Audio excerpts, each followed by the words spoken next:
دا د محرم میاشت د عاشورې یو لوی عظیمه واقعه په دې ورځ پیښه شوې ده. د عاشورې په دې ورځ باندې د دې میاشتې په 10 تاریخ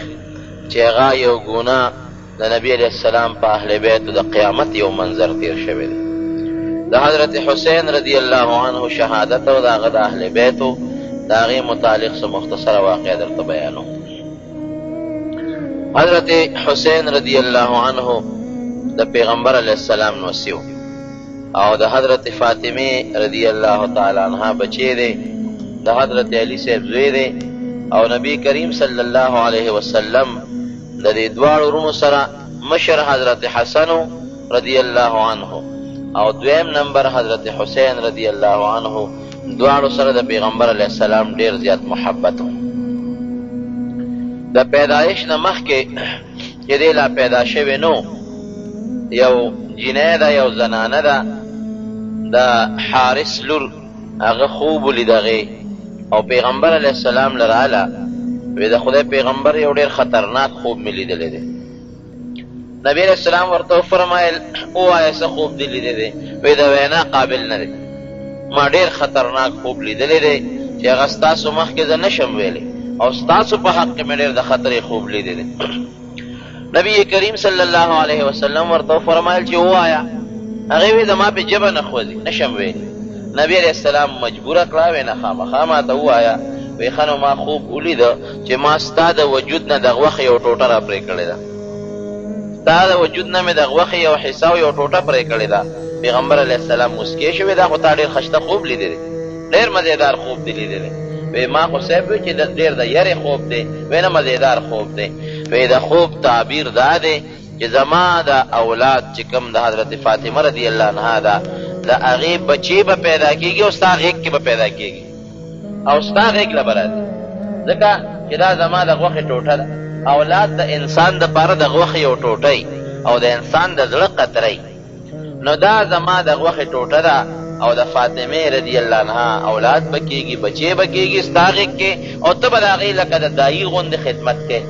یو څو ورځې پس مقه خوب رښتونی شو او حقه د حارث لور د حضرت فاطمه رضی الله تعالی عنها د هغه ولادت ته ماشوم هغه خدمت هغې وکړو او حضرت حسین رضی الله عنه خدای پاک د هغې په غېږ کې پیدا کړ او بیا دغې د حارث لور د حضرت حسین رضی الله عنه خدمت کړی دی. پیغمبر علیه السلام ته چې کله معلومات وشو او ورپسې زیرې لاړ د خوشحالۍ چې خدای پاک فاطمه رضی الله عنها له بچې ورکړی دی، نو فورا نبی علیه السلام فاطمه رضی الله عنها کره راغی او راتلو سره دا ماشوم روچت که په خپل غېږ کې ونیوه او پیغمبر علیه السلام له په خپله خوله مبارکه بانګ ووی. لکه د مسلمانۍ طریقه هم دا ده، یو ماشوم پیدا شي څومره چې زر کېږي نو ښیغ غوږ کې وله بانګ ویل پکار دی او په ګس غوږ کې وله اقامت ویل پکار دی. دا چې کوم زمونږ بانګ دی او دا مونږ کوم بانګ وایو الله اکبر نه تر لا اله الا الله پورې. بعضې خلک پکې دا حی علی الصلاة او حی علی الفلاح نه وایي، دا غلطه خبره ده. پوره بانګ چې څنګ ته د مانځه دپاره وی او پوره اقامت چې څنګ ته د مانځه دپاره وی، دا بانګ او د اقامت به ماشوم له ووی او په زوره به یې ورته ووی ښیغ غوږ کې بانګ او ګس غوږ کې اقامت. او بعضې زمونږ محدثینو حضراتو یو آیت ویلی دی چې اخر کې دا آیت ورسره ووایه انی اعیذها بک و ذریتها من الشیطان الرجیم. دا کم وخت کې چې حضرت مریم علیه السلام پیدا شوله نو دا آیات هغې ته ویلی شوي وو، دا الفاظ ویلی شوي وو چې ای خدایه زه ستا په ذات باندې د دې مریم او د دې د بچي د شیطان نه پناه غواړم چې دا او د دې بچي خدای د شیطان نه محفوظ وساتي. علما لیکي چې دا آیت ویل مستحب دي، دا دې ورته ووایي او که هلکې که جینۍ وي خو انی اعیذها به وایي، دې کې به ته ترمیم او تبدیلي به نه کوې، لکې به دا راولې چې خدایه دا ماشوم پیدا شو د ده او د ده د بچو زه امان غواړم د شیطان نه چې خدای پاکې خدای ستا په ذات د شیطان نه محفوظ شي. دا د ښیغ غوږ بانګ او د ګس غوږ اقامت دا یو مسنون دی د نبی کریم صلی الله علیه وسلم د طرف نه. نو د دواړو جهانو سردار راغی، لومبي بانګ او اقامت نبی علیه السلام ورته وویل. بانګ او اقامت نه پس نبی علیه السلام خپله خوله مبارکه کې یو کجوره خوشته کړه. زمونږ خلک ورته ګوټي وایي، دا مسنون دی، ګورې مستحب دی. یو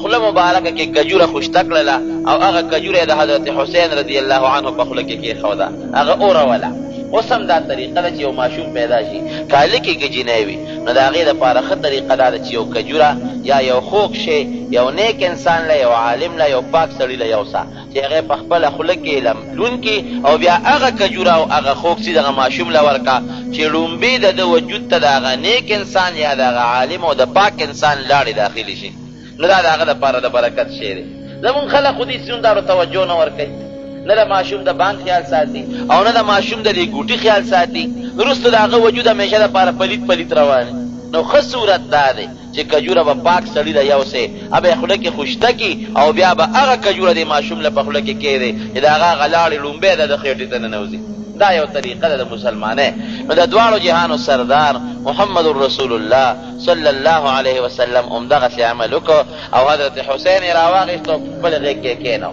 او بیا نبی علیه السلام ورته دعا وکړله حضرت حسین ته دعا وکړله او واپس یې حضرت فاطمې رضی الله عنها ته حواله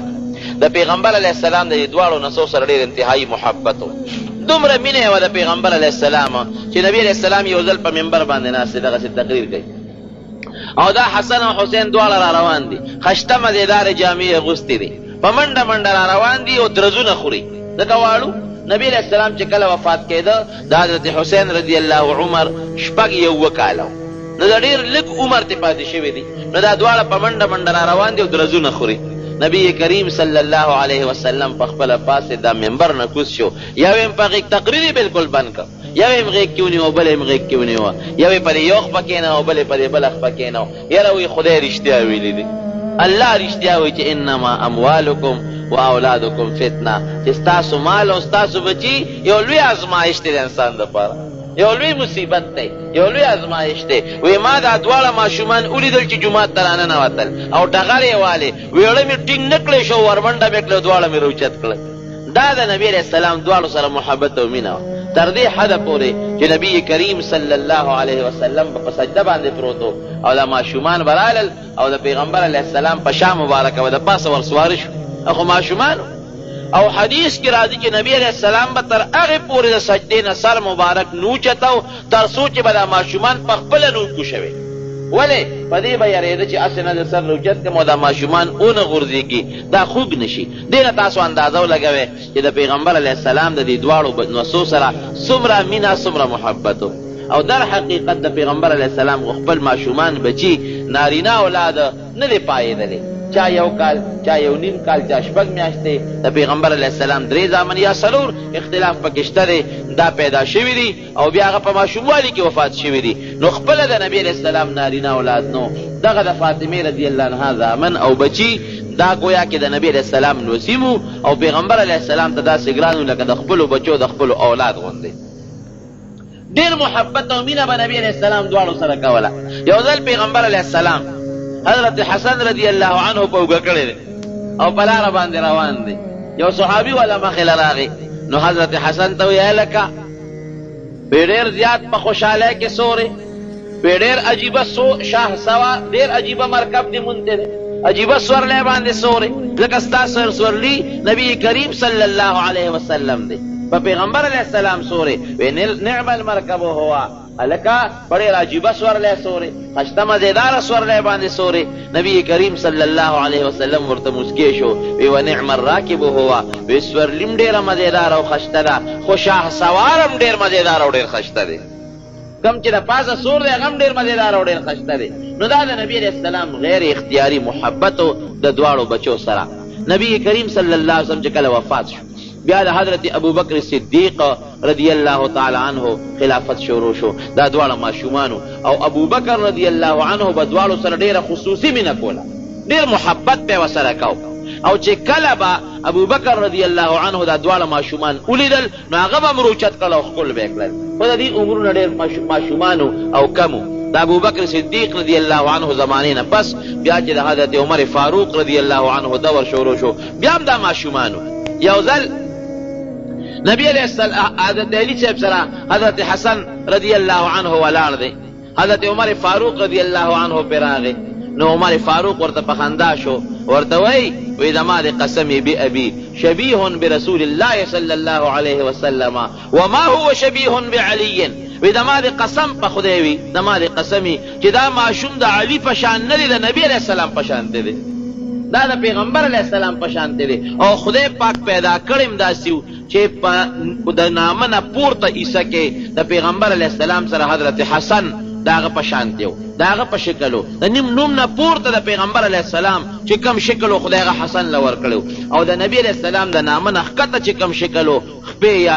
پنجې یا خپې مبارکې یا کونډۍ مبارکې دا شکل خدای پاک حضرت حسین له ورکړی نیم شکل د پیغمبر علیه السلام په یو نوڅي تقسیم شوی دی نیم شکل خدای پاک د پیغمبر علیه السلام په بل نوڅي تقسیم کړی دی دا هغه انتهایی محبت او مینه تر دې حده پورې چې یو ځل عمر فاروق رضی الله عنه په منبر باندې ناست دی منبر باندې ناست دی او تقریر کوي حضرت حسین رضی الله عنه دا هغه ځای نه رامنډه کړې او عمر فاروق امیر المؤمنین دی بادشاه دی د مټې کلک ونیوه ورته وایي دا زما د پلار د منبر نه راکوز شه د خپل پلار په منبر کښېنه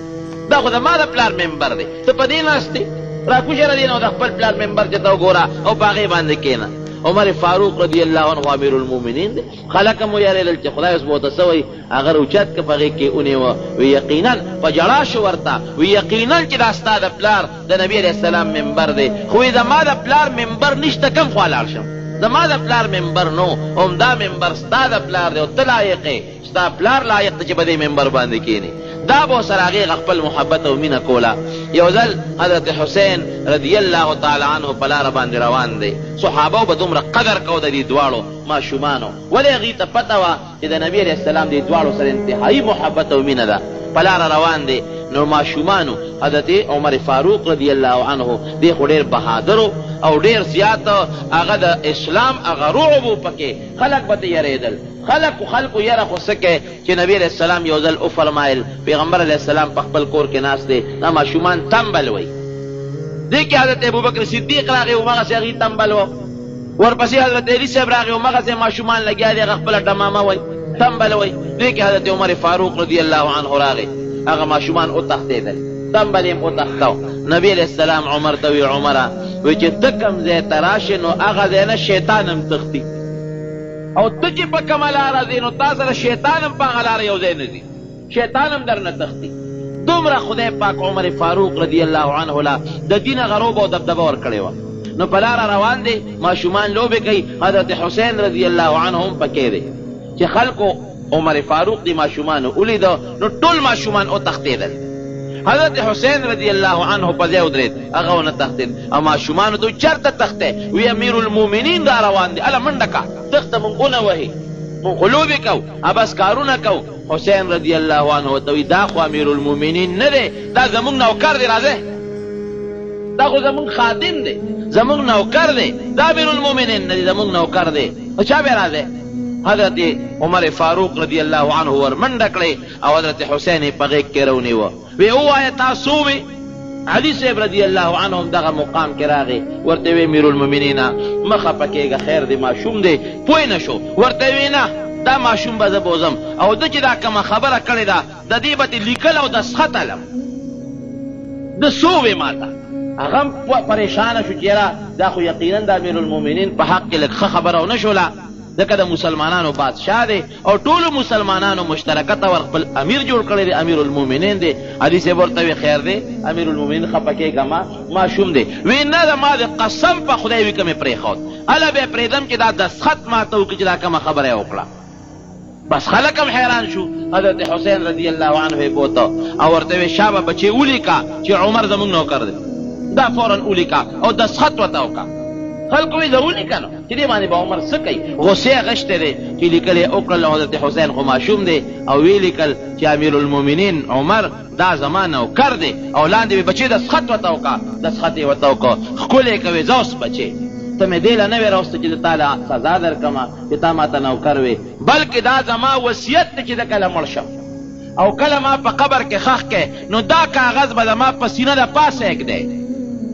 دا به د ما په سینه د پاسه ایږدی او ولې که ما له د مرګ فرشتې راشي او ما له خدای راشي او ما نه تپوس وکړي چې عمره تا څه عمل راوړی دی څه نیکي دې کړې ده نو زه به ورته دا خط ورکړم چې یا رب العالمینه ای خدایه زه خو د حضرت حسین نوکر یم او نوکر که روانې کوي نو خلک یې د مالک نه تپوس کوي نو زما د رواني تپوس د حضرت حسین نه وکړي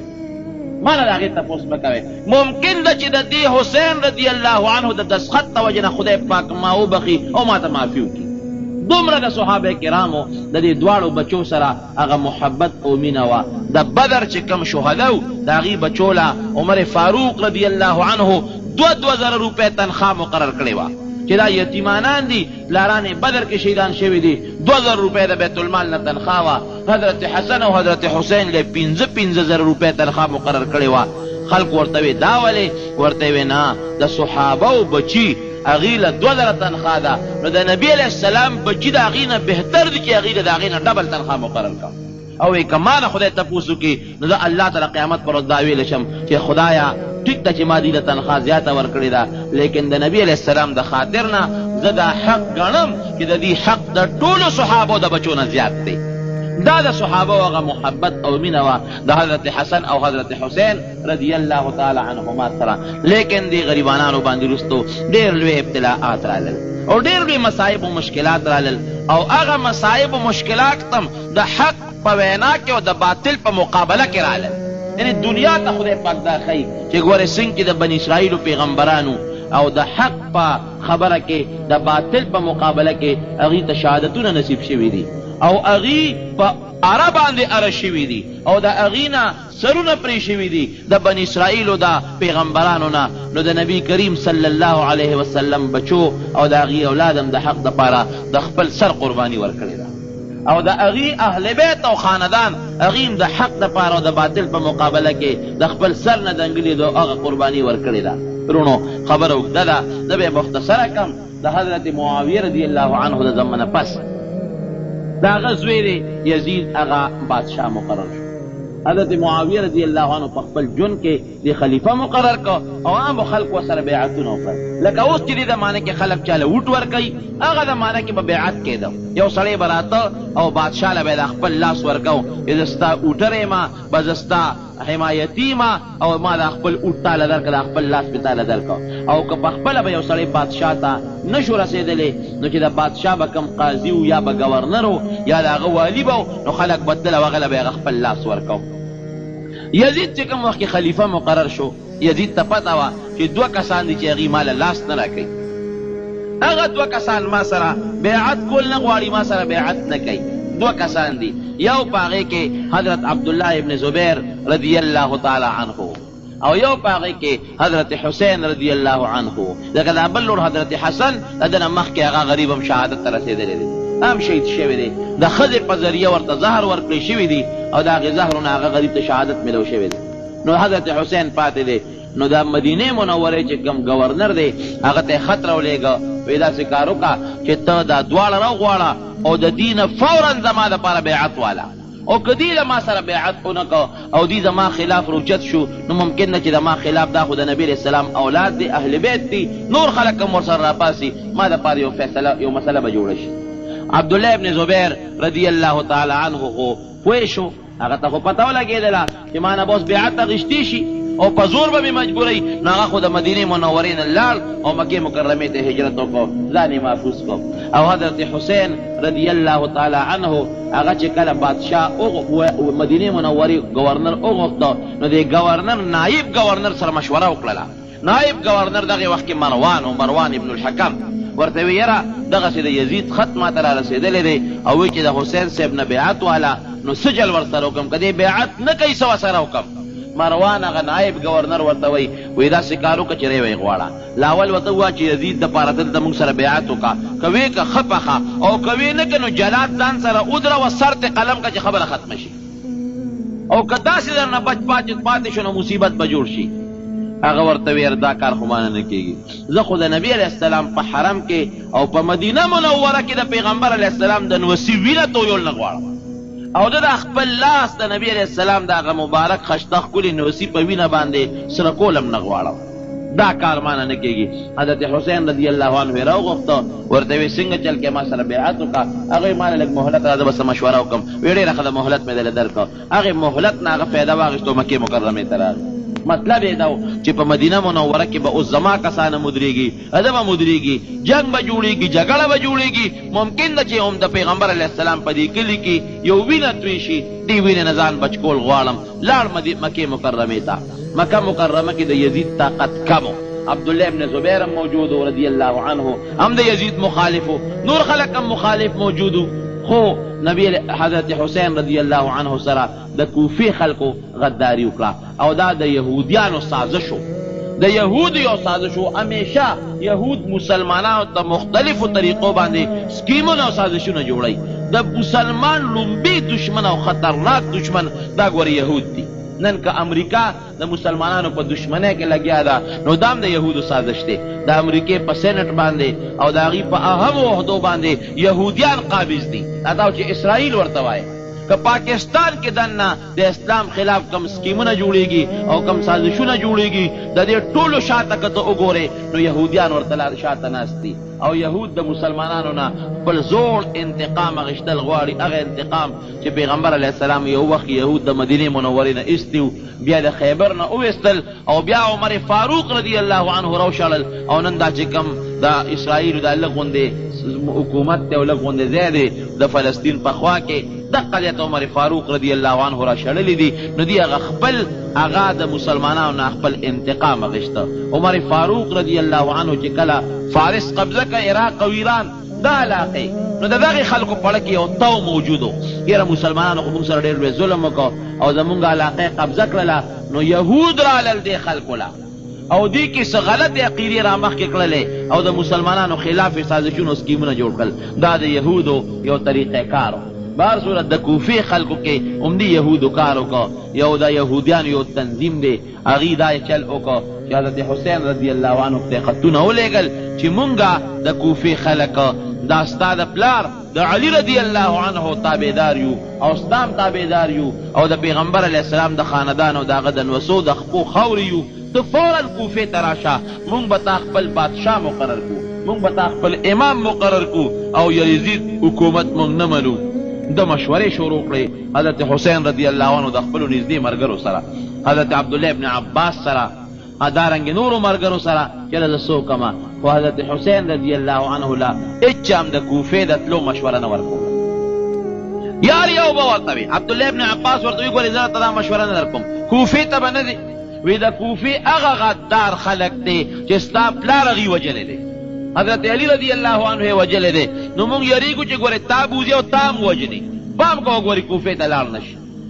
بل چا نه به مشوره واخېسته هغې به م ورته وي چې ګورې مونږ د کوفې د تلو مشوره نه درکوو لیکن د کوفې نه چې کم خطونه حضرت حسین رضی الله عنه ته راغلي وه نو هغه خطونه تقریبا 2 مضبوطې تیلې ته ډکې شوې وې او هر یو خط کې ورته دا لیکلي چې ته فوراً کوفې ته راشه د کوفې ماحول ډېر سازګار دی او دې ته تیار دي که ته کوم وخت راورځئ تا سره بیعت کوي او ستا امام مشري مني ستا بادشاهي مني د یزید په مقابله کې تا له لاس درکوي څومره زر چې کیدی شي نو ته کوفې ته ځان راورسوه حضرت حسین رضی الله عنه خپل د ترزوی مسلم ابن عقیل رضی الله عنه اولېږه یاره داسې یوازې د نظم لاول ګورم چې دا خبره حقیقت لري او که نه لري حضرت مسلم ابن عقیل رضی الله عنه کوفې ته ولېږه چې کوفې ته ورغې 13,000 کسانو د هغه په کوفه کې استقبال وکړو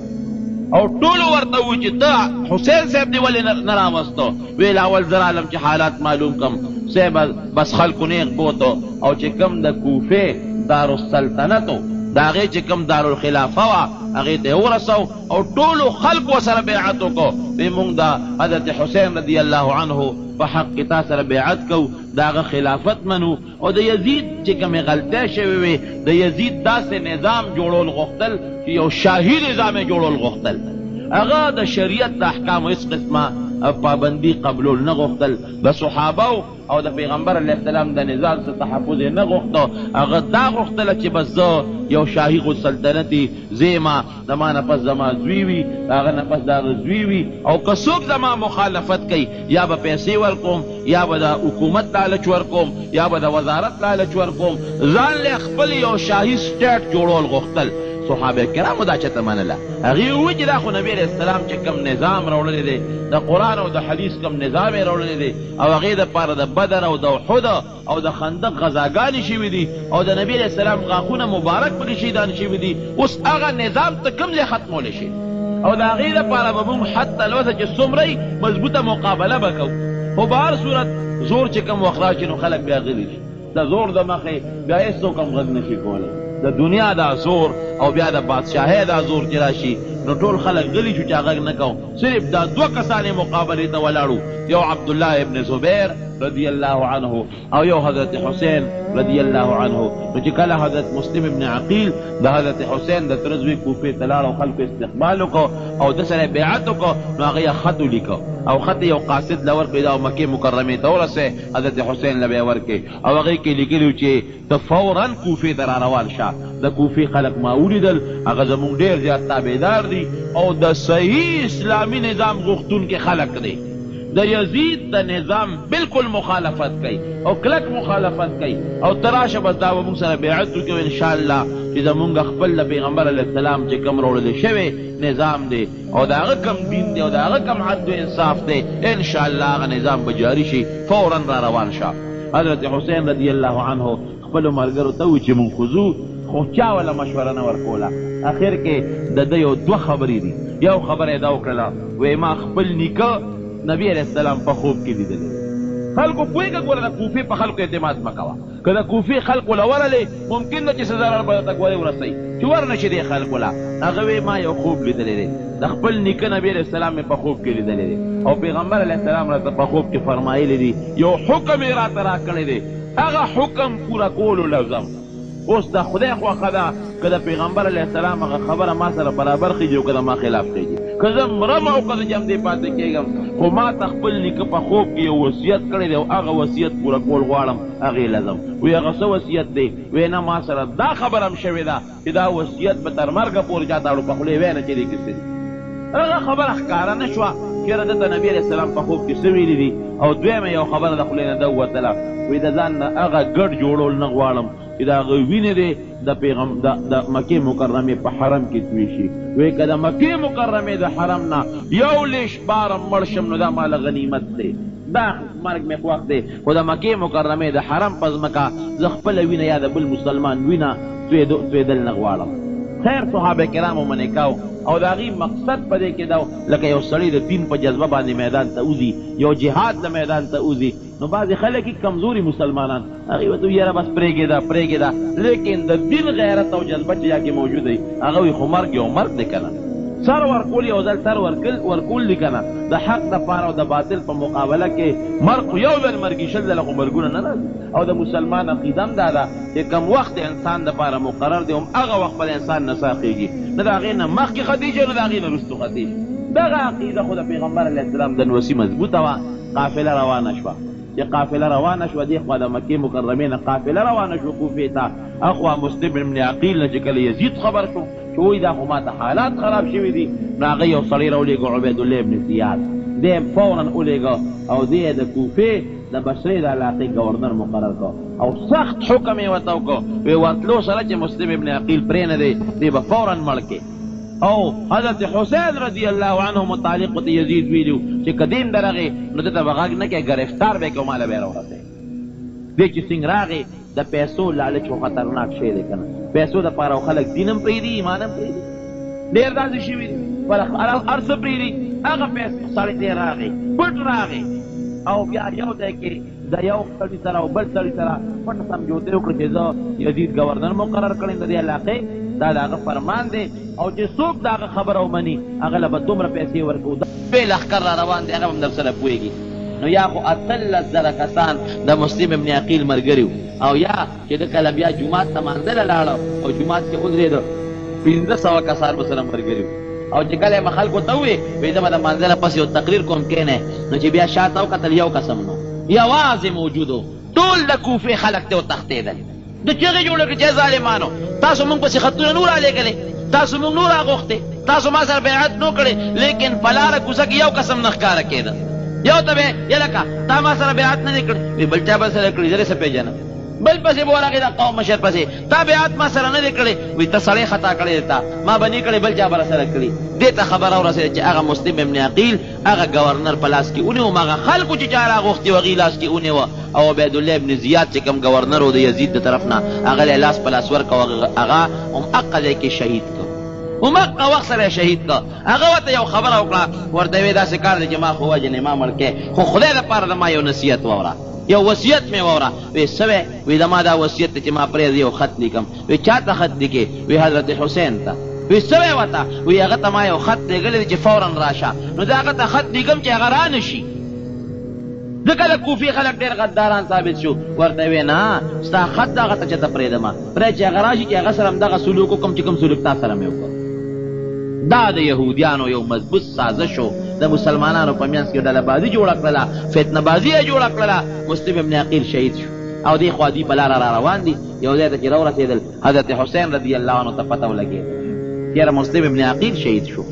بس هغه ځای کې لږ دمه شو او ملګرو سره یې مشوره کوله چې اوس به څه کوو ملګرو ورته وې د مسلم ابن عقیل چې کوم وروڼو ورته وې چې مونږ خو واپس کېدل نه غواړو او مونږ همدغې کوفې ته هر صورت باندې تلل غواړو او دا زمونږ فیصله ده چې څنګه مخکې زمونږ فیصله وه چې به هر صورت مونږ د یزید په لاس کې بیعت کول نه غواړو اوس وروڼو تاسو بړه کې دا وایه چې یاره دا بیعت به یې کړی که نه داسې دومره لویه خبره ده خو لاس به یې ورکړی که نه یو اوټ به یې ورکړی دا څه لویه خبره ده دا به ستا ذهن کې یو خبره راځي ځان یې ولې وجه بس بیعت به یې کړی د یزید سره ته چل کېږي چې ځان یې مړه کړه خپل بچي مړه کړل نو وروڼو چې چا کې اسلامي جذبه وي نو هغه سره بیا د دې څیزونو فکر او سوچ زه به د هغې تاسو یو مثال درکړم یو سړی دی مثلا چې هغه یو غلا یو کوټې ته خېږي او تا هغې غل ته لاندې پوړی ودروله او اندرمپایه دې ورته ونیوله او په هغه اندرمپایه باندې هغه غل بر غلاله وخته او مثلا هغه غلا وکړله نو هغه غل خو هم ګناهګار دی چې غلا وکړه لیکن دا پوړی چې ورته چا نیولې ده دې ورسره ګناهګار دی او که دې ګناهګار نه دی دا خو اسانه پښتو ده که نه لازما دی ورسره ګناهګار دی که ده ورته دا پوړی نه ونیولې او ده ورله لاس نه ورکړی دې غل د کوټې نه غلا نه شوه کولی دې که دې کوټې ته وخته او د کوټې د سر نه یې غلا وکړله ټیک د مال د غل کور ته لاړ لیکن د آخرت په سزا او په وبال کې ورسره دغه سړی سر په سر شریک دی چې چا ورته پوړی نیولې ده اندرمپایه ورته نیولې ده او د هغه په وجه د غل کوټې ته ختلی دی دا خو د شریعت حکم هم دی د پښتو فیصله هم ده او شرعي قانون او شرعي حکم دی د قرنګیرونو د اوټ حکم هم دی ګورې په دې ځان پوه کې یو سړی ګنکپ دی یو سړی غل دی یو سړی دوکمار دی یو سړی شریعت نه مخالف دی او تا هغه له اوټ ورکړه اوس هغه سړی ستا دا اوټ بیعت دی ستا په اوټ باندې ستا په دې بیعت هغه سړی هغه مثلا وزارت ته ورسېد هغه مثلا ممبر شو هغه وزیر اعلی شو هغه وزیر اعظم شو هغه صدر پاکستان شو مثلا یو حد ته ورسېده هغه چې څومره ناروا کوي او څومره ګناهونه کوي او څومره حرام کوي د قیامت پر ورځ د خدای په دربار کې پوره حصهدار ورسره دی مونږ خلک خو قمقل او قمقل ولې یو ځکه چې کوم سړي له دې اوټ ورکه مزې د هغه دي بنګله هغه جوړه کړه موټرو کې هغه ګرځي په لینډروزرو کې هغه ګرځي او ځای پر ځان له هغه نوکران د هغه دي مال د هغه دی دولت د هغه دی مزې پې هغه کوي او قیامت کې به صف کې ورسره ته یو ځای ولاړې ته دا نه شي وایي چې خدایه پاکه ما ولې راجوسي مزې خو هغه کولې سینماګانې خو هغه جوړولې دولتونه خو هغه ګټل کارخانې خو هغه جوړولې بنګلې خو هغه جوړولې خدای ما خو پکې جوارو مغه مخکنۍ ډوډۍ م ورسره یم ډوډۍ ده الله به وایي دغه مزې او دغه حرام چې هغه ګټلي دي ستا په اوټې ګټلي دي ستا په دستخط یې ګټلي دي که تا ورته اندرمپایه نه ونیولې دا ظالم به دغه غلا له نه وې تللی او تا ته خو پته و چې دا غل دی نو ولې دې ورته اندرمپایه نیوله دا ګورې مونږ ځان له آخرت تباه او برباد کړ د معمولي او حالانکه ستا د اوټ نه خبرېږي څوک بغیر د خدای نه یو خو ښکاره اوټ دی او ښکاره لاس نیول دی دا خو ورته د یارې مې یو سړي سره لاس اوچت کې لاس اوچت کې نو د یارې به هم لاس اوچت کې یا ته وي راشه ما سره یو موقع له لاړ شه د یارې به هم ورسره موقع له لاړ شي لیکن کومه کوټه کې چې ته اوټه چې بغیر د خدای نه بل څوک تا نه خبرېږي هېڅ څوک هم نه خبرېږي ولې ځان له آخرت ځان او زه یې څه دپاره ډوزمه د چا کوټه کې خو نوس خپل آخرت د بل دپاره برباد دی دا زمونږ د خلکو یو دپاره اوټونو دپاره یو سره جګړې بل سره جګړې یو سره ودرېږه بل سره ودرېږه همدقه ظالمان دي دقه ظالمان دي کله په یو جامه کې در باندې مشران راځي کله په بله جامه کې در باندې مشران راځي او زما او ستا د لاس نه همدقه ظلم ته دا ظالمان رسېږي نو مزید دغې خلقو وکړئ په دنیا کې د هغې بچي په لویو لویو کالجونو یونیورسټو کې مفت تعلیمونه کوي او سبقونو یې مزې هغې خلقو وکړئ او آخرت پې تا تباه او برباد که اوس ته ووایه چې ته هوښیار یې او که ته قمقل دا خو قمقلتوب دا خو هوښیارتوب نه که یو سړي کې صلاحیت وي هغه له اوټ ورکړي نو ټیک خبره ده، یو سړی دیندار دی هغه دې اوټ ورکړي نو ټیک خبره ده، یو سړی صحیح مسلمان دی سوچه مسلمان دی او د قوم د هغه اوټ خدمت کولی شي وله دې ورکړه خو ټیک خبره ده، لیکن یو سړی ګنکپ دی او غل دی او تا وله اوټ ورکړه د ځان یې نه ویم د قرآن او د حدیث په رڼا کې درته ویم نو دا سړی بالکل هغه غل او ګنکپ سره مستقل شریک پاتې شو، کلک شریک دی ورسره. دا حضرت حسین رضی اللہ عنہ ولی بیعت نکو، هغه ته پته وه چې دی خو یو شاهي نظام جوړول غواړي، دی خو د پیغمبر علیه السلام د حدیثو او د قرآن مخالف نظام جوړول غواړي، دی خو د حدیث او د قرآن پروا کول نه غواړي، هغه نظام دپاره چې د دواړو جهانو سردار غاښونه مبارک شهیدان شوي دي، د احد او یا صحابه کرام شهیدان شوي دي، په سونو حافظان پکې شهیدان شوي دي، خو دې تسنس کول غواړي که زه ورسره بیعت وکړم او زه وله اوټ ورکړم خو ده سره زه هم شریک کېږم، لهذا دې اوټ کې ځان شریکول نه غواړم، دې بیعت کې ځان شریکول نه غواړم، ځان شهادت ته رسول غواړم، خپل بچی دا کول غواړم، لیکن دې کې قطعا ځان شریکول نه غواړم، د یزید پر ظلم کې او د هغه په خلافت کې چرم ځان نه شریکوم. دې دپاره حضرت حسین رضی الله عنه خپل سر نه دنګلي.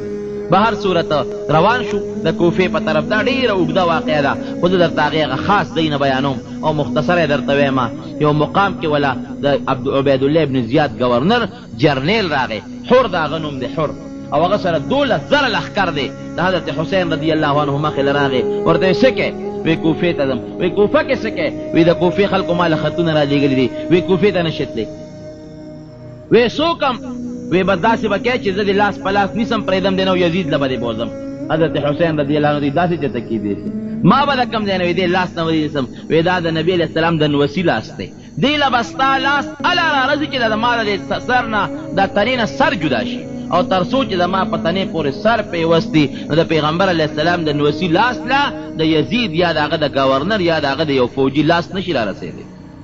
هغه بهادري چې کوم په علي صاحب کې موجوده وه خو بچو کې به خامخا هغه بهادري موجود دی. قصه ډېره اوږده ده رونو، مختصره دا ده چې د کربلا یو میدان دی او هغه د کربلا میدان ته کې دوی دواړه فوجونه یو بل سره دیره شو او بیا دا چې موجوده د محرم کم 10 تاریخ دی په دې 10 تاریخ باندې هغه مضبوط د قیامت چې دنیا کې یو قیامت و هغه د قیامت واقعه پیښه شوه او دې ته خبره ورسېدله چې د اهل بیت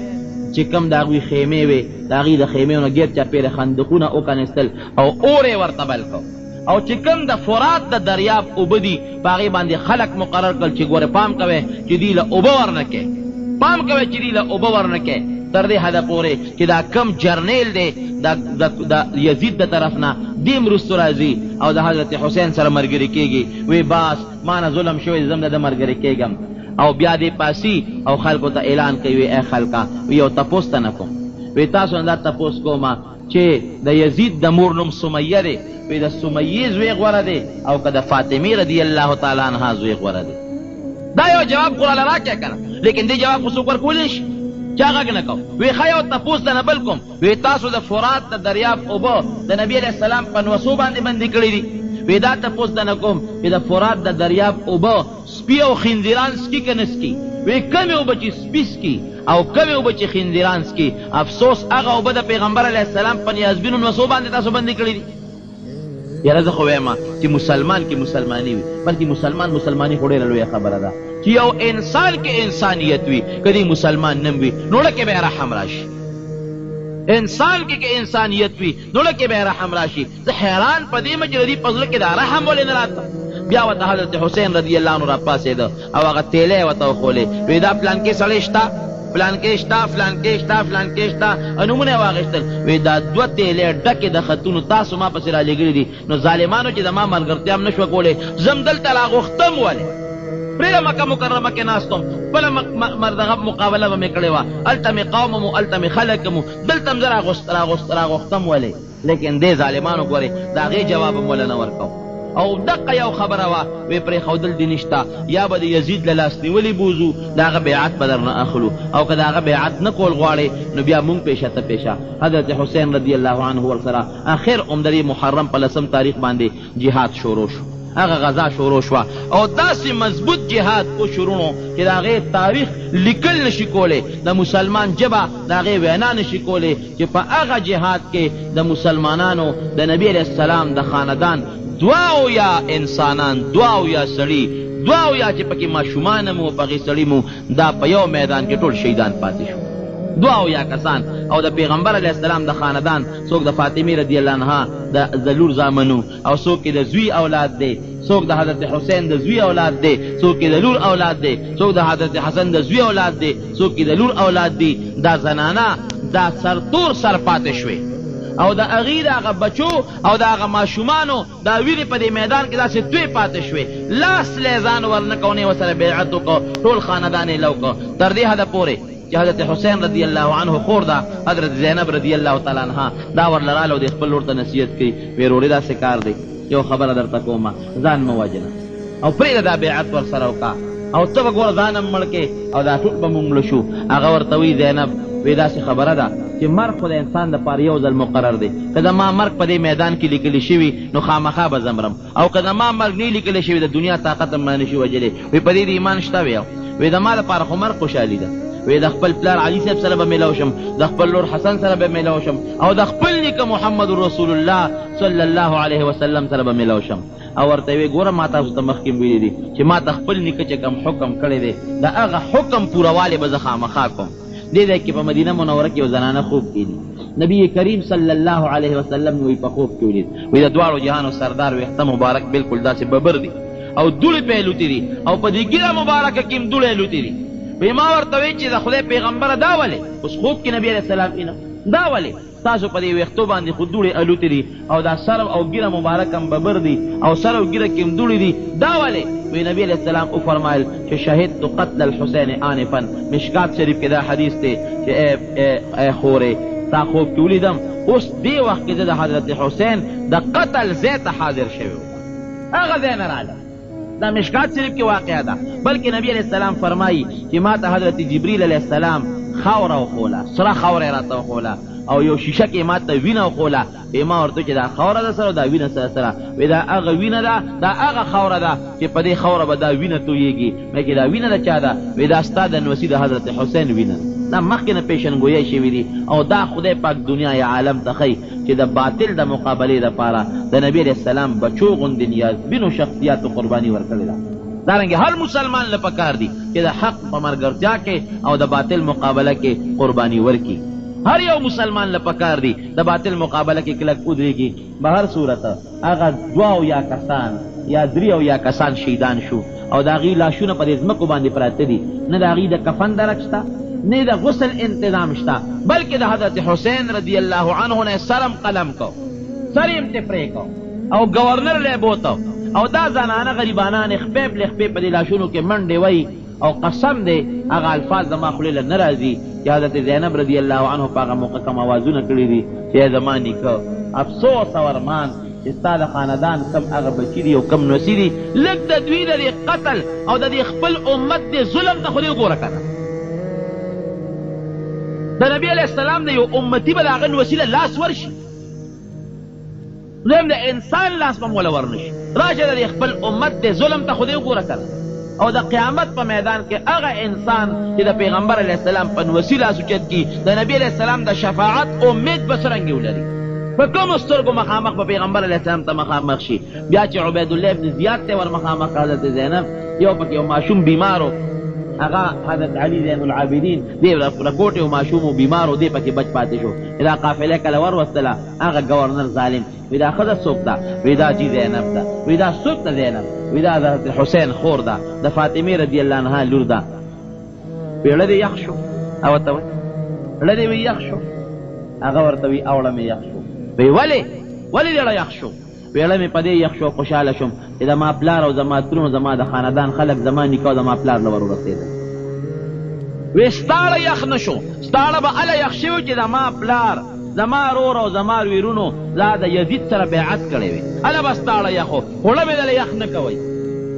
نو دې څه وایي یاره وایي خو حقیقت تا دې ما ته پته ولګېدله چې ته د ډېر بهادر سړي خورې او د بهادر انسان ګورې دا ورته وایي ښځه کې به څه بهادري وي خو حق خبره مې ستا مخکې وکړه وی دا بله لږ څوک دی وی دا د حسین رضی الله عنه زوی دی وی ښه ډېره له سنجم دی پاتې شو او جلات ته حکم وکړي دې فوراً مړ کا او ورته یو وصیت کوي ټیک ته چې ما وجنې بالکل ما مړ کا زه هم ستا مرګ ته تیار یم خو یاره یو درخواست ته بس کوم ته ګورنر یې دې وخت کې ستا لاس کې اډر دی چې څه کولی شي خو یو درخواست ته کوم وی څه وی دا څه کار دی چې دې ته مه ګوره چې دا زما ترور ده یا مې خور ده یا مې د تره لور ده دا ماشومان یې زنانه دې ته وګوره چې دا د رسول الله صلی الله علیه وسلم مکرم خاندان دی او د هغې خاندان ګلونه دي د پیغمبر علیه السلام په مخ د ځمکه نن خاندان بې دوی نه نشته بې دوی زنانو نه د نبي علیه السلام اولاد او بچي نور څوک نشته نو ما که ملکی مړ مې کا خو د خدای خاطر وکړه چې دا ماشومان او دا جینکې او دا زنانه دا چېته د محفوظ انسان په لاس کې مکې مکرمې ته یا مدینې منورې ته ورسوه چې د دې عزت لوټ نشي د دې د سر نه څادر لر نشي دغه ځای کې بیا د هغه رحم راغی وی ښځه ټیک ته تا پرېږدم دې لپاره دې نه پرېږدم دې لرې پرېږدمه چې دا زنانه ستا په وجه باندې خپل ځای ته محفوظ ورسېږي او بیا هغه د حضرت حسین رضی الله عنه سر راواغېشي او چوکه ورسره وه او د شونډو له به ور داسې رابروله داسې به ورته رابروله حضرت زید ابن ارقم رضی الله عنه صحابي دی دغه مقام کې موجود دی عبیدالله ابن زیاد ته وایي عبیدالله ابن زیاده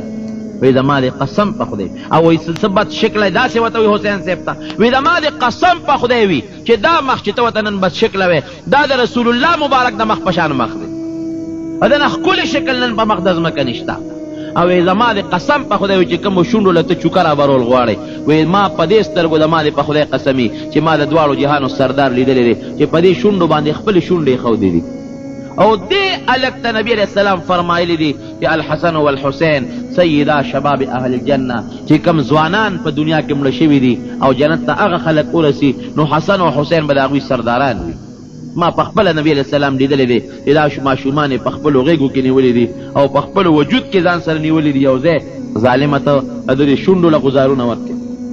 هغه قافله بیا بوتلله یزید له خو به هر صورت یزید د حضرت حسین رضی الله عنه په مرګ باندې د خفګان اظهار کړی دی او هغه بیا گورنر ته خبر هم کړی دی وی بدبخته تا ته خو ما دا نو ویلې چې ته دا مړه کا ما خو تا ته وی چې دا جمدي ونیسه او مال یې راوله دا خو تا انتهایي ظلم کړی دی چې د نبي علیه السلام ټول خاندان او ټول بچي او د هغې خاندان دی بالکل ختم ځکه څومره چې د نبي علیه السلام خاندانو او په هغې کې نارینه خلکو ټول ختم شو بغیر د یو د حسین رضی الله عنه د بچي نه رونو دا د مسلمان دپاره او خصوصا د نبی علیه السلام د امت دپاره یو لوی د عبرت واقعه ده او دا د افسوس چې موږ مسلمان ته عبرت وانه غشته دا د عبرت یو لویه واقعه ده چې تاسو په دې نظر وکړئ چې دا دومره لوی شهادت او دا دومره عظیم قیامت په دې خاندان نبوت باندې ولې راغی صرف او صرف د باطل د مقابلې په صورت کې او د یو تاسو ته چې یو معمولي شی ښکاري هغه معمولي شی څه دی یو جابر باطل له د بیعت لاس یې ورنکه یو جابر باطل له خپل پوټ ورنکه او په هغې کې هغوی ته شهادتونه نصیب شو نن موږ به هم خپل حال ته وګورو چې آیا د نبي علیه السلام او د هغه د بچو په نقش قدم څومره پورې موږ مزل کړی دی څومره پورې پې کوو څومره پې نه کوو رونو د یهودو دا سازش و د مسلمانانو جنګول او اهل بیت بربادول دا د یهودو سازش و